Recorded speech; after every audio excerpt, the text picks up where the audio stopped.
باللہ من الشیطان الرجیم بسم اللہ الرحمن الرحیم وَقُلْ رَبِّ اغْفِرْ وَارْحَمْ وَأَنْتَ خَيْرُ الرَّاحِمِينَ صدق اللہ العظیم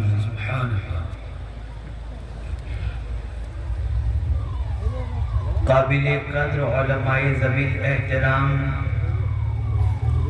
حاضرین و حاضرات و ناظرین السلام علیکم ورحمۃ اللہ وبرکاتہ۔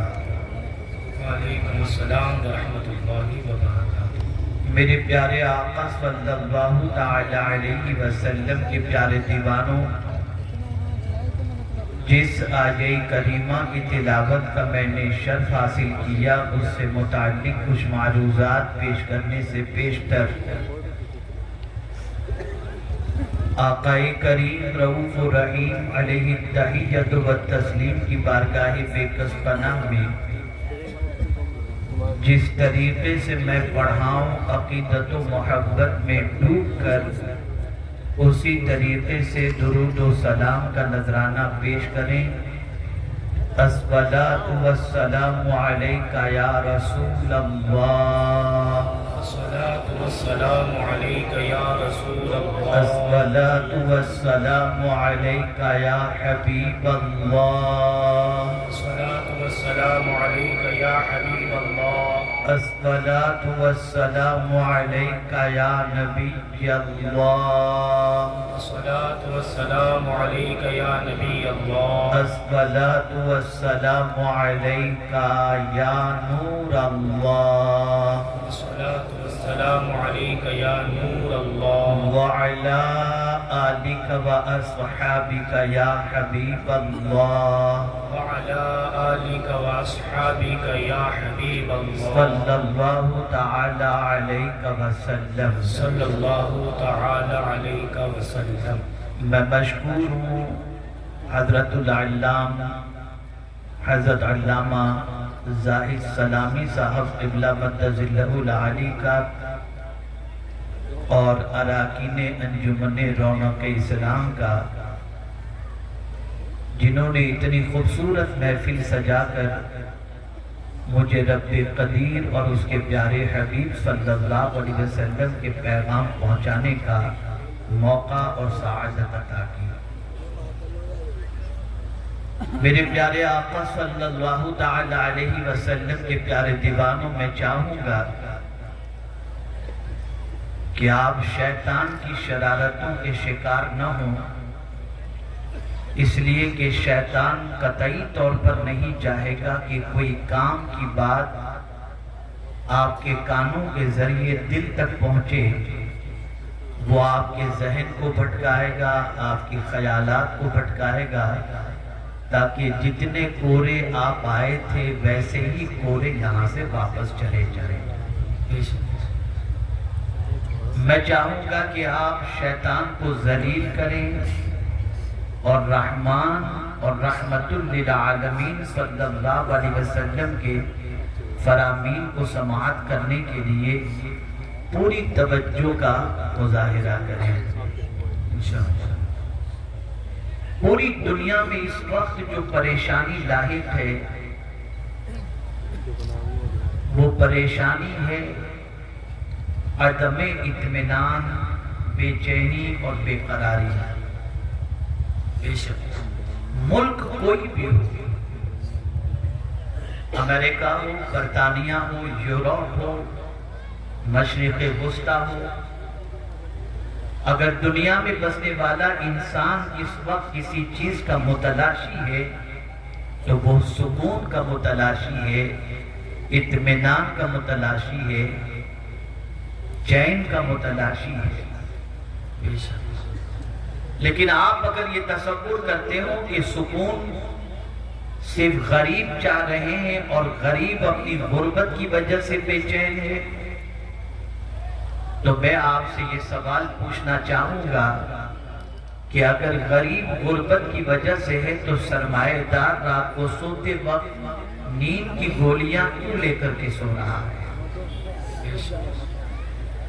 دنیا میں جس طبقے کا بھی انسان اس وقت موجود ہے وہ بے چینی کا شکار ہے، بے قراری کا شکار ہے۔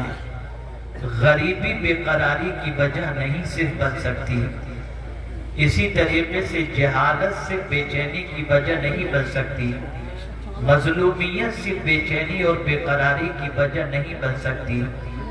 یاد رکھیں اور اچھی طریقے سے یاد رکھیں، بے چینی اور بے قراری کی سب سے بڑی وجہ گناہ اور گناہ۔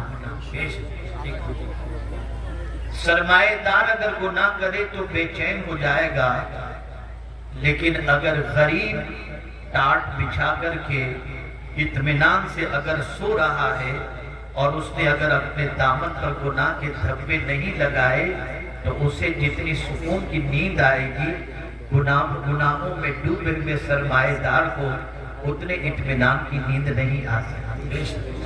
گناہ انسان کو بے چین کر دیتا ہے، گناہ انسان کو بے قرار کر دیتا ہے، گناہ انسان کی طبیعت سے قرار کو چھین لیتا ہے۔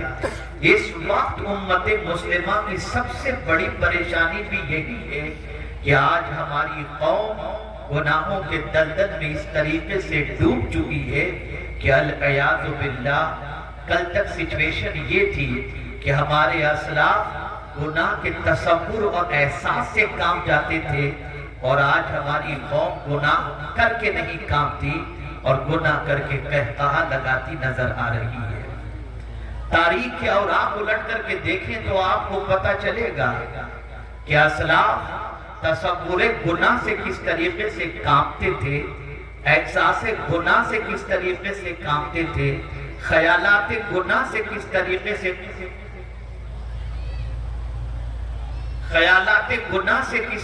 سے کامتے تھے، اسے تھوڑی سی سمجھنے کی ضرورت ہے تاکہ ہم اپنی زندگی کو گناہ سے آلودہ کرنے سے بچا سکیں اور اللہ کی بارگاہ سے سکون کی دولت کو حاصل کر سکیں۔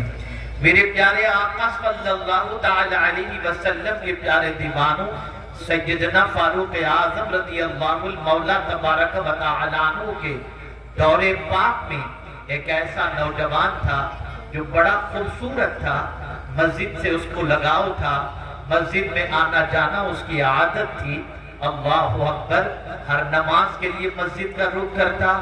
اللہ کے گھر سے اتنی انسیت تھی کہ ایک نماز پڑھ کر آنے کے بعد اس کا دل دوسری نماز کے لیے مسجد سے معلق رہا کرتا تھا۔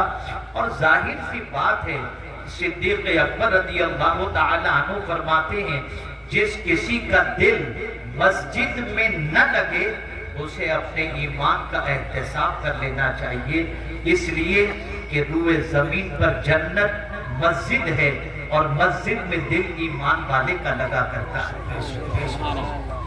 آج ہماری سچویشن یہ ہے، بازار میں دل لگتا ہے، مسجد میں دل نہیں لگتا، بازار میں سکون ملتا ہے، مسجد میں سکون نہیں ملتا۔ آپ ذرا اندازہ تو لگائیے، میرے پیارے آقا صلی اللہ تعالی علیہ وسلم کے پیارے دیوانوں، تاریخ کے اوراق الٹ کر کے دیکھیں تو آپ کو پتہ چلے گا، اللہ اکبر، رسول گرامی وقار صلی اللہ تعالی علیہ وسلم ارشاد فرماتے ہیں، جس کسی کی طبیعت بے چین ہو گھر سے وضو کر کے نکلے، مسجد پہنچے، اور اگر مسجد کے اندر درس قرآن کی محفل سجی ہو اس میں بیٹھ جائے، اللہ کی طرف سے سکون اس کے قلب پر نازل ہوگا۔ اور اگر مسجد میں درس قرآن کی محفل سجی نہیں ہے تو جائے مسجد میں اور اللہ کی کتاب کو کھول کر پڑھنا شروع کرے، اللہ اس کے قلب پر سکون کی دولت کو نازل فرمائے گا۔ لیکن آپ ذرا اندازہ لگائیں، آج ہماری قوم سکون کی تلاش کے اندر کوئی سگریٹ پیتا ہوا نظر آتا ہے، کوئی ڈرگز استعمال کرتا نظر آتا ہے، کوئی گندی پکچریں دیکھتا نظر آتا ہے، کوئی پتہ نہیں کیا کیا کرتا نظر آتا ہے۔ جب ہماری زندگی کا معاملہ یہ ہوا کہ اپنے اللہ اور اس کے رسول کے قانون سے رشتہ توڑ دیا اور مرضی کے مطابق اور شیطان کے نقش قدم پر چلنے لگے، تو اللہ تعالیٰ نے ہمیں زوال کا مسافر بنا دیا اور ہم عروج سے زوال کی طرف آ گئے۔ آئیے میں عرض کر رہا تھا، سیدنا فاروق اعظم رضی اللہ المولا تبارک و تعالی عنہ کے دور پاک میں ایک جوان کو مسجد سے بڑا لگاؤ تھا، وہ مسجد میں نماز کے لیے آتا جاتا، خوبصورتی کی وجہ سے اس راستے میں ایک مکان پڑتا تھا، اس مکان میں ایک خاتون رہتی تھی۔ جب اس خاتون کی نظر اس نوجوان خوبصورت پر پڑی، اس کے دل میں شیطان نے وسوسہ ڈالا اور اس کی محبت اس کے دل میں گھر کر گئی۔ اس نے اپنی ناجائز خواہش کو پوری کرنے کے لیے ہیلے بہانے کے بارے میں غور کرنے لگی کہ اس نوجوان کو میں اپنے دام فریب میں کیسے گرفتار کروں اور اس سے میں اپنی خواہش کو کیسے پوری کروں۔ اللہ اکبر! آج کے دور کا کوئی نوجوان ہوتا تو اسے خود پیشکش کرتا اور گناہوں کے دلدل میں ڈوب جاتا، لیکن اللہ اکبر! اللہ کے وہ برگزیدہ بندے اور اللہ عز و جل کے پیارے حبیب صلی اللہ علیہ وسلم کے شہدائی کا معاملہ دیکھیے۔ عورت جب اپنے آپ پر قابو نہ پا سکی، ایک بہانہ بناتی ہے۔ جب وہ نوجوان راستے سے گزرنے لگا تو کہتی ہے، مولانا صاحب ایک مسئلہ مجھے آپ سے پوچھنا ہے، میں راستے میں نہیں پوچھ سکتی، ذرا کمرے میں تشریف لے آئیے تاکہ مسئلہ میں آپ سے دریافت کر سکوں۔ جیسے ہی وہ بھولا بھالا نوجوان کمرے کے اندر داخل ہوا، عورت نے کمرے کے دروازے کی کنڈی لگا دی اور اپنی خواہش کا اظہار اس نوجوان کے سامنے کرنے لگی کہ میں تم سے بے پناہ محبت کرتی ہوں، میری خواہش کو پوری کر دو، میرے ارمان کو پورا کر دو۔ اللہ اکبر! اس نوجوان نے جب یہ سنا، اس کے بدن پر کپ کپی طاری ہو گئی، لرزنے لگا، کانپنے لگا، یہاں تک کہ اس کے دل میں یہ خیال آیا کہ اس گناہ کے بارے میں قیامت میں رب کے حضور جب میں حاضر ہوں گا اور میرا مولا جب مجھ سے اس گناہ کے بارے میں سوال کرے گا تو میں کیا جواب دوں گا۔ اس تصور نے اسے کانپنے پر مجبور کیا، لرزنے پر مجبور کیا، کپکپاہٹ کی عالم کے اندر اور اللہ کی بارگاہ میں حاضری کے تصور نے اس طریقے سے اس پر کیفیت طاری کر دی کہ اس کے جسم سے روح پرواز کر گئی، ڈر کے مارے کہ میں اپنے مولا کو کیا منہ دکھاؤں گا۔ اللہ اکبر! روح کا پرواز کرنا تھا، خاتون نے اسے لا کر دروازے پر رکھ دیا، اس کی لاش کو، اور اس کے بعد اس کو کوئی دفنانے لے گیا، گھر والے لے گئے، تدفین عمل میں آئی، سب کچھ ہو گیا۔ صبح یہ بات مشہور ہوئی کہ ایک نوجوان خوف خدا سے لرز کر اپنی جان اللہ کی بارگاہ میں نذرانے کے طور پر پیش کر دیا۔ امیر المومنین فاروق اعظم رضی اللہ تعالیٰ عنہ کو جب یہ اطلاع ملی، فوراً اس کی قبر پر پہنچے اور قبر پر پہنچنے کے بعد اس نوجوان کی قبر کے پاس کھڑے ہو کر ارشاد فرماتے ہیں، اے نوجوان بتا میرے قریب نے تیرے ساتھ کیا سلوک فرمایا۔ قبر سے آواز آتی ہے، امیر المومنین میرے رب نے مجھے 2 جنتیں عطا فرما دی، اس لیے کہ اس کا وعدہ ہے وَلِمَنْ خَافَ مَقَامَ رَبِّهِ جنتان، میں اللہ کے خوف سے اپنے آپ کو روکے رکھا اور ڈر کر کے میں اپنی جگہ پر قائم رہا اور گناہ سے دامن کو بچایا، میرے قریب نے مجھے 2 جنتیں عطا فرمائی۔ جب امت مسلمہ میں گناہوں سے بچنے والے ایسے تھے تو ہمارا سورج کبھی غروب ہوتا نظر نہیں آتا تھا، لیکن جب امت مسلمہ کی پوزیشن ایسی ہوئی کہ کوئی رات دامن میں گناہوں کے دھبوں میں اضافہ نہیں ہوتا، ایسا ہو ہی نہیں سکتا، اور کوئی دن آوارگی میں گزرتا نہ ہو، ایسا ہو نہیں سکتا، تو آج ہماری پوزیشن جو ہے وہ ہماری نگاہوں کے سامنے ہے۔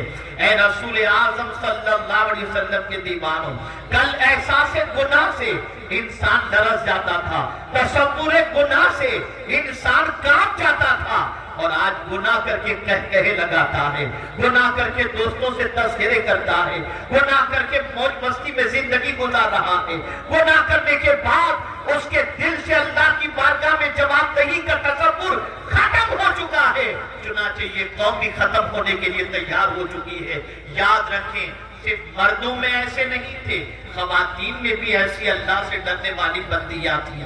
اللہ اکبر! کیونکہ میری بہنیں بھی یہاں پر حاضر ہیں، اس لیے میں چاہوں گا کہ وہ بھی اپنی اصلاح کر کے یہاں سے جائیں۔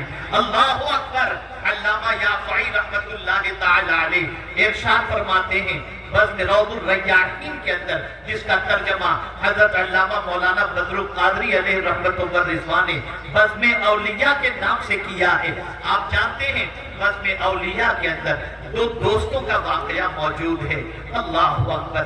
2 دوست تھے، ایک دوست کی پوزیشن یہ تھی کہ لوہے کا کاروبار کرتا تھا، وہ لوہار تھا، لوہے کو آگ میں ڈالتا اور آگ میں ڈالنے کے بعد جب لوہا نکالنا ہوتا تو کسی اوزار سے نہیں نکالتا تھا، اپنا ہاتھ اس آگ میں ڈالتا اور جلتے ہوئے لوہے کو اپنے ہاتھوں سے اٹھا لیتا تھا، لیکن اس کے ہاتھوں پر آگ کا اثر نہیں ہوتا تھا، اسے کوئی تکلیف نہیں ہوتی تھی۔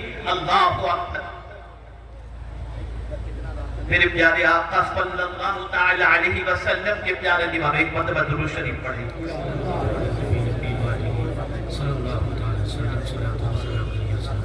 اللهم صل على سيدنا ومولانا محمد معدن الجود والكرم وآله وصحبه وبارك وسلم صلاة وسلاما عليك يا سيدي يا رسول اللہ صلی اللہ تعالی علیہ وسلم۔ اپنے دوست کی یہ کیفیت کو دیکھ کر ایک دن اپنے دوست سے پوچھ بیٹھا، کیا میرے دوست ہاتھ میں کوئی ملم وغیرہ لگاتے ہو، کوئی آئنٹمنٹ لگاتے ہو؟ کیا ہے کہ تم لوہے کے اندر، آگ کے اندر ہاتھ ڈالتے ہو لیکن آگ کا اثر تمہارے ہاتھوں پر نہیں ہوتا؟ وجہ کیا ہے؟ سبب کیا ہے؟ وہ کہتا ہے یار چھوڑو، یہ بس ایک ایسی ہی بات ہے، مت اس کی تحقیق کرنے کی کوشش کرو۔ اس نے کہا نہیں میرے دوست، میں جانے بغیر نہیں رہوں گا، مجھے بتاؤ وجہ کیا ہے؟ اس نے کہا سنو، میں جب جوان تھا تو جوانی کے عالم میں میرے محلے کے رہنے والی ایک لڑکی سے میرا دل لگ گیا تھا اور اس کی محبت کا چراغ میرے سینے میں روشن ہوا، لیکن میں بہت غریب تھا، غربت کی چکی میں پیسا جا رہا تھا، جس کی وجہ سے میں اسے پا سکوں ایسی میری استطاعت نہیں تھی اور حیثیت بھی نہیں تھی۔ چنانچہ ایک مرتبہ ایسا ہوا کہ میں نے بڑی کوشش کر کے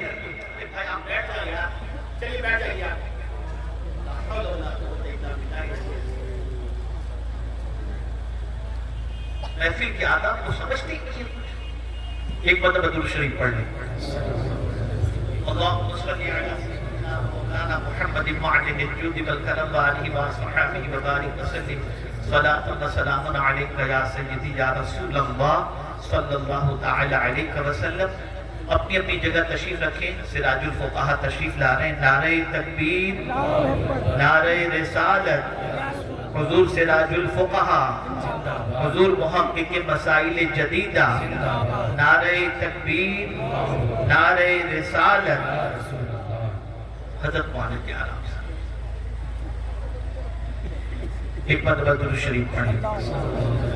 اللہم صلی علی سیدنا و مولانا محمد معدن الجود والکرم وآلہ وصحبہ وبارک وسلم صلاۃ و سلام علیک یا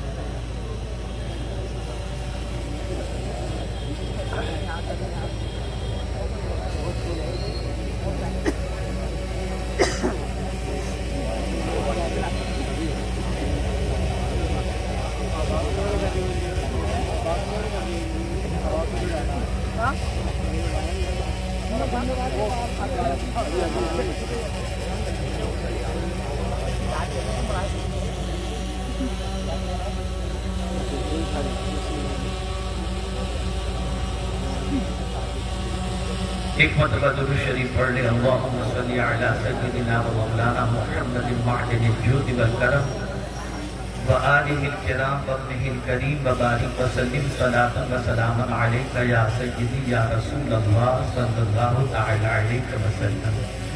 اہل سنت و جماعت کا عظیم سرمایہ حضور سراج الفقہا شیخ الحدیث الجامعۃ الاشرف مبارک پور حضرت علامہ مفتی نظام الدین صاحب قبلہ مقدس اللہ العالی زینت اسٹیج ہو چکے ہیں۔ حضرت کے روح زیبا کی زیارت کریں اور انشاءاللہ میرے بعد حضرت سے ہم بہت سارے سوالات کے تشفی پر جوابات حاصل کرنے کی سعادت حاصل کریں گے اور اپنے علم میں انشاءاللہ اضافہ کریں گے۔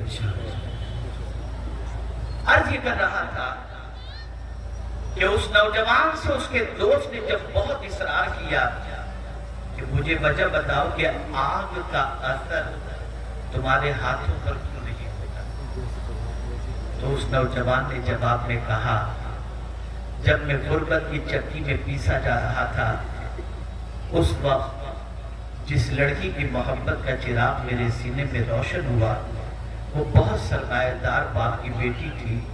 میری رسائی وہاں تک ممکن نہ تھی، پھر بھی کوشش کر کے میں نے اپنا پیغام بھجوایا. غربت کی وجہ سے اس پیغام کو انکار کر دیا گیا. اس کے بعد مجھے محسوس ہوا کہ دولت حاصل کرنی چاہیے، سرمایہ حاصل کرنا چاہیے. میں نے بہت محنت کی، بہت مشقت کی اور اس کے بعد میں دولت مند ہو گیا. اور دولت مند ہونے کے بعد میں نے دیکھا اور مجھے معلوم ہوا کہ اس عورت، اس بچی کی بھی شادی ہو چکی، اس کے بچے بھی ہو چکے تھے. میں نے بھی شادی کر لی اور شادی کے بعد میری بھی زندگی گزر رہی تھی. اتفاق سے شہر میں قحط پڑا اور قحط کی وجہ سے شہر کے بسنے والے غریب لوگ سرمایہ داروں کے دروازے پر پہنچنے لگے اور ان کے یہاں سے اناج اور غلہ حاصل کرنے لگے. میرا شمار بھی شہر کے سرمایہ داروں کے اندر تھا. میں بھی سرمایہ کی وجہ سے اور دولت کی وجہ سے شہر میں بڑا مشہور تھا. میں بھی اپنے گھر کے دروازے پر غلہ لے کر کے بیٹھ گیا اور قطار میں آنے والوں کو دیتا رہا. اتفاق اس قطار کے اندر آنے والے مرد و خواتین کے اندر وہ عورت بھی آ گئی جو قطار کے اندر مجھ سے اناج لینے پہنچی. میری نظر پڑتے ہی پرانا عشق پھر بیدار ہوا اور میرے دل میں اس کو پانے کی تڑپ پیدا ہوئی. میں نے اس عورت سے کہا، اے عورت، تو میری خواہش پوری کر دے، میں تیری خواہش پوری کر دوں گا. وہ غربت کی ماری عورت قطار سے نکلتی ہے اور چلی جاتی ہے. گھر جب پہنچتی ہے تو بچے بلک رہے تھے، بھوک سے تڑپ رہے تھے. ماں کی ممتا نے سوچا چلو پھر ایک بار جا کر کے میں کوشش کروں، شاید ہو سکتا ہے کہ اس کے دل میں رحم پیدا ہو جائے. اور وہ شخص کہتا ہے کہ پھر وہ عورت واپس آئی، لیکن مجھ پر جذبات کا غلبہ تھا. جیسے ہی اسے دیکھا پھر میں نے اپنی خواہش کا اظہار کیا کہ تم میرا سوال پورا کر دے، میں تیرا سوال پورا کر دوں گا. اللہ اکبر. عورت قطار سے نکلی اور چلی گئی.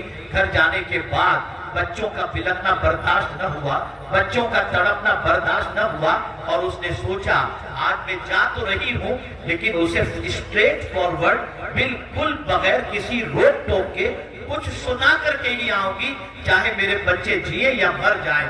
جیسے ہی وہ پہنچی اور اس نے جیسے ہی کہا تو میری خواہش پوری کر دے، میں تیری خواہش پوری کر دوں گا. اللہ اکبر. اس خاتون نے جواب میں کہا، سن لے، میرا ایک ایک بچہ بھوک سے بلک بلک کر جان دے دے یہ تو میں گوارا کر سکتی ہوں، لیکن قیامت میں خدا کے سامنے زنا کا داغ لے کر حاضر ہونا گوارا نہیں کر سکتی. یہ کہہ کر وہاں سے وہ نکلتی ہے.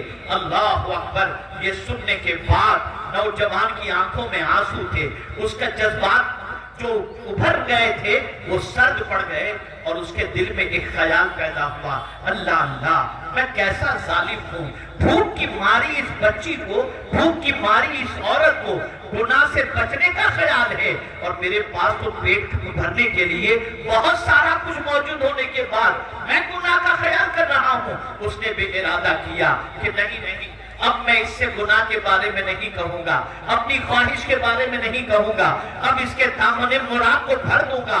عورت کو بلاتا ہے اور کہتا ہے، اے خاتون، میرا کوئی مطالبہ تجھ سے نہیں ہے، یہ سارا سامان ہے، لے جا، تو بھی کھا، اپنے بچوں کو بھی کھلا. عورت نے کہا کوئی ڈیمانڈ تو نہیں ہے؟ کہا کوئی ڈیمانڈ نہیں. سامان اٹھائی عورت اور قریب سجدے میں چلی گئی اور اللہ سے دعا کرتی ہے، اے اللہ، اس نے میرے بچوں کے پیٹ کی آگ بجھانے کا انتظام کیا ہے.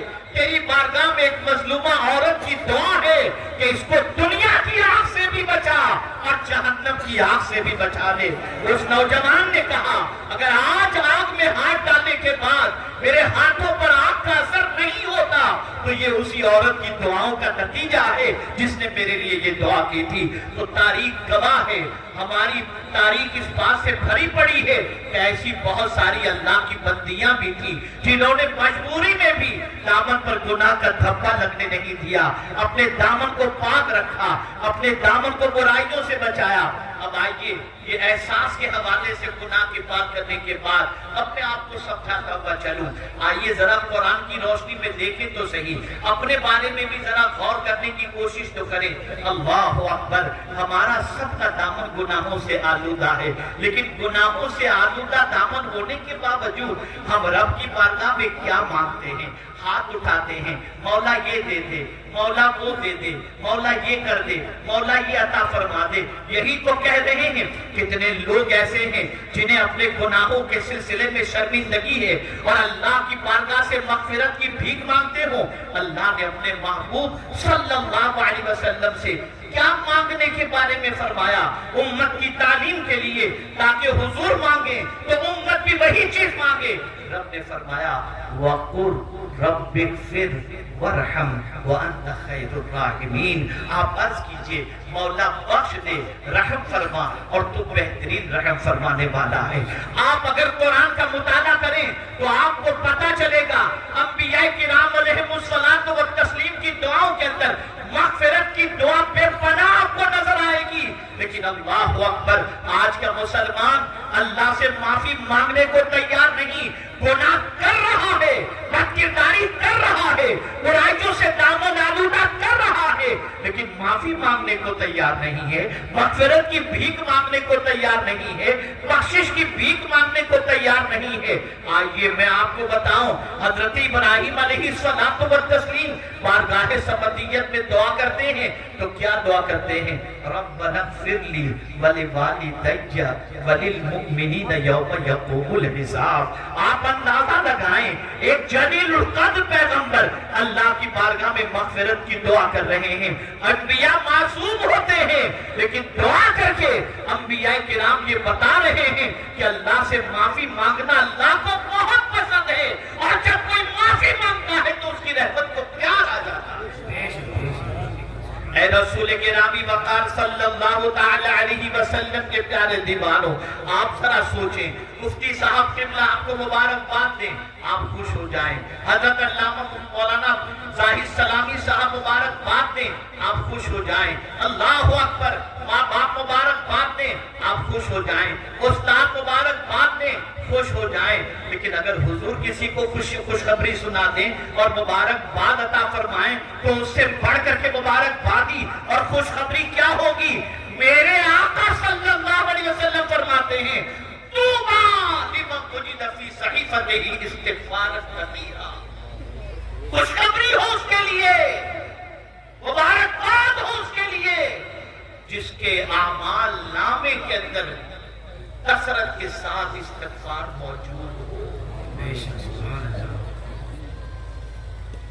اے رسول گرامی وقار صلی اللہ تعالی علیہ وسلم کے دیوانوں، استغفار صرف گناہوں کو معاف نہیں کرتا، بلکہ میرے پیارے آقا صلی اللہ تعالی علیہ وسلم کے پیارے دیوانوں، قحط کا زمانہ ہو، اللہ سے استغفار کرو، قحط کا زمانہ دور ہو جائے گا، قحط دور ہو جائے گا، اور اللہ کی طرف سے رحمتوں کی موسلادھار بارش ہوگی۔ آپ کمزور ہیں، آپ استغفار کریں، اللہ تعالیٰ استغفار کی وجہ سے قوت عطا فرمائے۔ قرآن کہتا ہے وَقُلْتُ اسْتَغْفِرُوا رَبَّكُمْ ثُمَّ تُوبُوا إِلَيْهِ يُرْسِلِ السَّمَاءَ عَلَيْكُمْ مِدْرَارًا وَيَزِدْكُمْ قُوَّةً إِلَىٰ قُوَّتِكُمْ۔ یہ قرآن کہہ رہا ہے، اور خود آقا کریم صلی اللہ تعالی علیہ وسلم اپنی امت کی تعلیم کے لیے فرماتے ہیں میں دن میں 70 مرتبہ یا 100 مرتبہ استغفار کرتا ہوں۔ آپ ذرا سوچو اور اندازہ لگاؤ، اے رسول گرامی وقار صلی اللہ تعالی علیہ وسلم کے دیوانوں، کیا کوئی رات آپ کو ایسی بھی یاد ہے جس رات آپ نے اپنا بستر چھوڑ کر مصلی بچھا کر اللہ سے معافی مانگی ہو، آنسو بہا کر؟ کیا دامن پر گناہوں کے تھپے نہیں لگے؟ کیا دامن گناہ آلود نہیں؟ وہ اللہ کے برگزیدہ بندے جن کی راتیں بھی عبادت میں گزرتی، جن کا دن بھی عبادت میں گزرتا، جب قرآن ان کی صفت بیان کرتا ہے تو آپ جانتے ہیں کیا بیان فرماتا ہے؟ والمستغفرین للاسحار، رات کے آخری پہر کے اندر وہ اللہ سے مغفرت مانگتے ہیں۔ اللہ کے برگزیدہ بندے نیکی کر کے بخشش مانگتے تھے اور مغفرت مانگتے تھے، اور ہم گناہ کر کے بھی توبہ اور مغفرت مانگنے کے لیے تیار نہیں ہیں۔ اے رسول گرامی وقار صلی اللہ علیہ وسلم کے دیوانوں، مغفرت سے زندہ رہنے والوں کے لیے یا زندوں کے لیے ہی نہیں ہے۔ آپ کیا سمجھتے ہیں ماں باپ کے لیے جو اس دنیا سے چلے گئے یا موجود ہیں، اولاد کی طرف سے سب سے بڑا تحفہ کیا ہے؟ آقا کریم صلی اللہ علیہ وسلم ارشاد فرماتے ہیں، مردہ قبر کے اندر پریشان ہوتا ہے، تکلیف میں ہوتا ہے، گھبرا رہا ہوتا ہے، لیکن اس کا کوئی رشتہ دار، اس کا کوئی دوست یا اس کی اولاد اس کے لیے مغفرت کی دعا کرے تو اسے قبر کے اندر سکون کی دولت نصیب ہو جائے۔ امام المتکلمین علامہ نقی علی خان علیہ رحمت و رضوان فرماتے ہیں کہ جو شخص ہر نماز کے بعد اپنے ماں باپ کے لیے مغفرت کی دعا نہ کرے، اس کی نماز بارگاہ سمدیت میں مقبول نہیں۔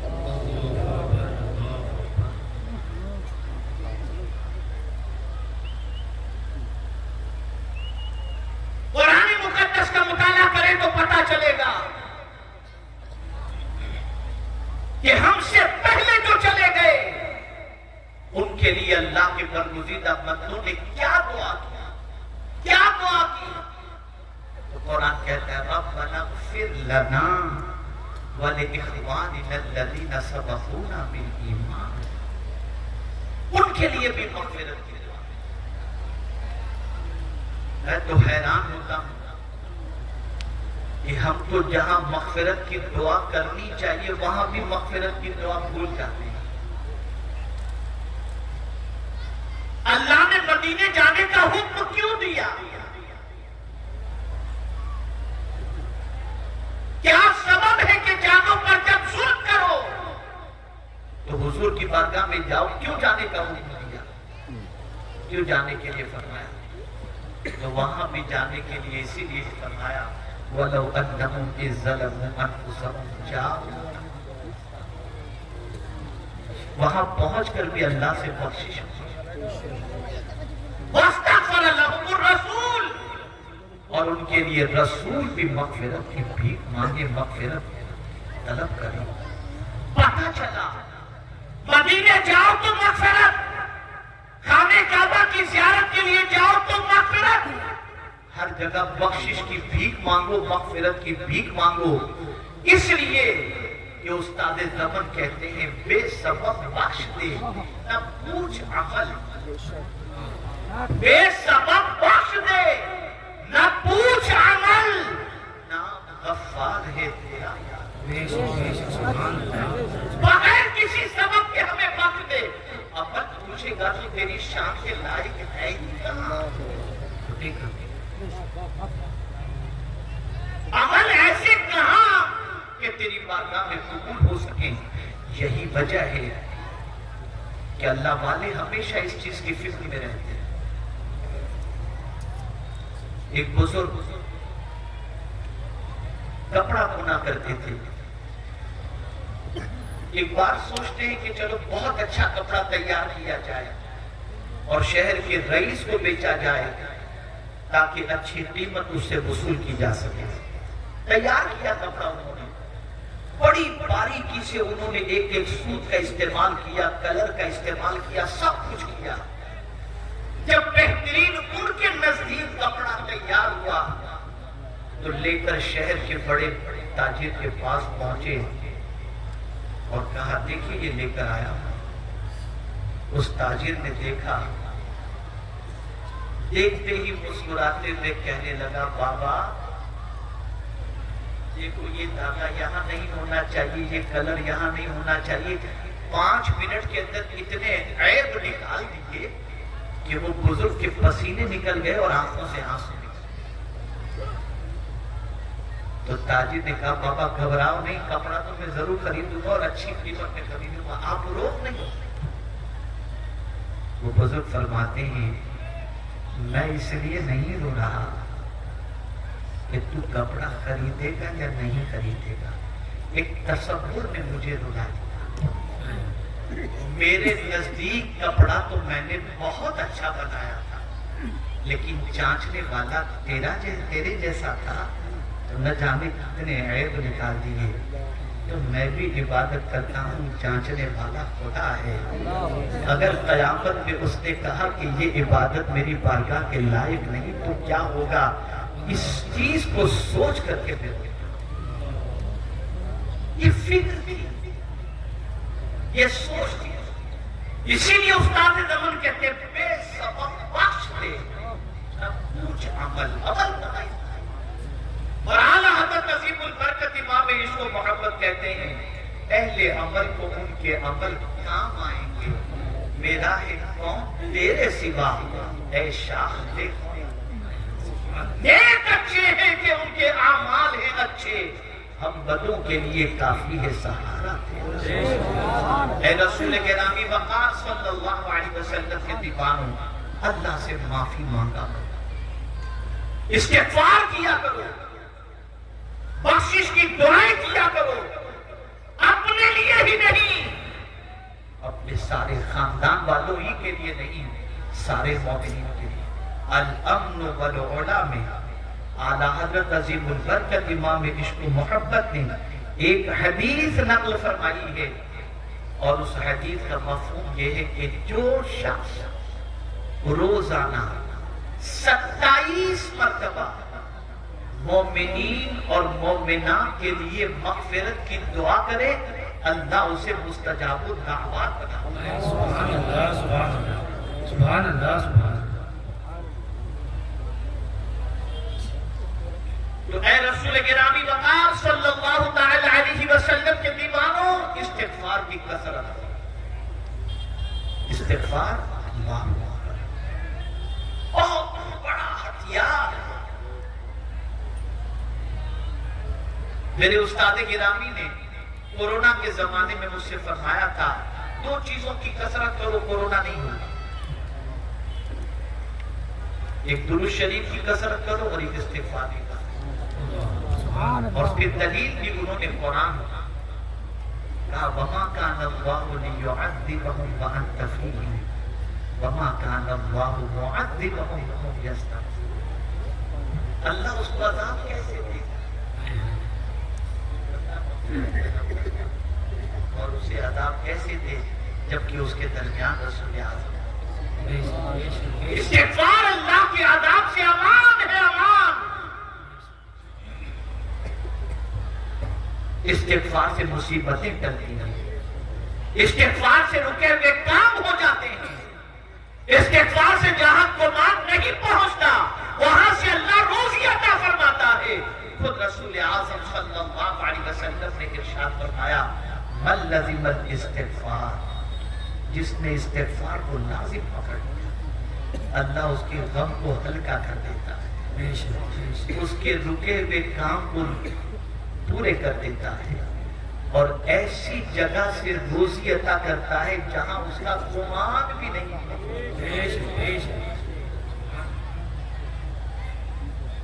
میرے پیارے آقا صلی اللہ تعالی علیہ وسلم کے پیارے دیوانوں، خود رب نے حضور سے فرمایا مومنین کے لیے مغفرت کی دعا کرو، مومنین کے لیے استغفار کرو، مومنین کے لیے مغفرت کی دعا کرو۔ اور یہی نہیں، ہماری بخشش کی دعا کون کرتا ہے؟ حضور تو کرتے ہی ہیں، لیکن قرآن کہتا ہے وہ فرشتے جنہوں نے عرش کو اٹھائے رکھا ہے وہ بھی ہمارے لیے مغفرت کی دعا۔ اے مسلمانوں ذرا سوچو، ہماری بخشش، ہماری نجات اور ہماری مغفرت کا خیال رسول اعظم کو بھی ہے، اور فرشتے بھی مغفرت کی دعا کر رہے ہیں، اور ہمارا حال یہ ہے کہ رات گناہ میں گزرتی ہے،